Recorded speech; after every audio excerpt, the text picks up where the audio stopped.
ఈరోజు నేను పెద్దమ్మ తల్లి గుడి టెంపుల్ దగ్గర ఫ్రెండ్ వాళ్ళది ట్రీట్ ఉంటే అక్కడికి నేను వెళ్ళాను.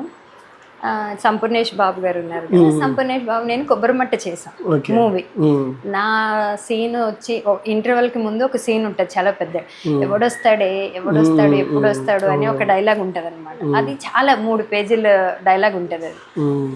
అది చేసినప్పుడు సంపూర్ణేష్ బాబు గారు అన్నారు, ఈ సీన్లో నేను కనిపించను, నేను చెయ్యను అది ఇది అనేసి అన్నారు. అయ్యి సార్ ఊరుకోండి సార్, మీకన్నా మేము అది ఇది అని. నేను మళ్ళీ స్వప్న గారు ఎంత పవర్ఫుల్గా ఉంది, మీరేమో రాని ఆర్టిస్ట్లా లేరు, వదలండి నేను చూసుకుంటాను అన్నట్టు ఉన్నారు కెమెరాకి అని ఆయన అన్నారు.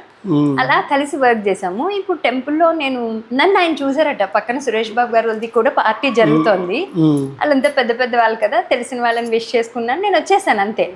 తను లోపల ఉన్నారంట, నా ఫ్రెండ్ దగ్గర వెళ్ళిపోయిందా తను అని అడిగి పక్క ట్రీట్తో నాకు ఫోన్ చేశారు. ఇప్పుడు స్వప్నమ్మ పలకరించకుండా వెళ్ళిపోయావు అని. నా మనసుకి ఎంత తృప్తి అనిపించింది, ఎంత తృప్తి అనిపించిందంటే, అంటే ఒక కో ఆర్టిస్ట్ ఇప్పుడు ఆయన తర్వాత ఎన్ని సినిమాలు చేశారు, నేను చేసింది ఒక 1 డే ఆయనతో కలిసి కాంబినేషన్ వర్క్లో 1 డేనే చేశాను, ఒక 3 days మూవీ చేశాం. కానీ వాళ్ళు ఒక్కరోజు వర్క్ చేసినా అంత గుర్తుపెట్టుకొని వెళ్ళిపోతే కూడా ఫోన్ చేసి అడిగే అంత అంటే దేవుడు నాకు ఇచ్చిన బ్లెస్సింగ్ అది.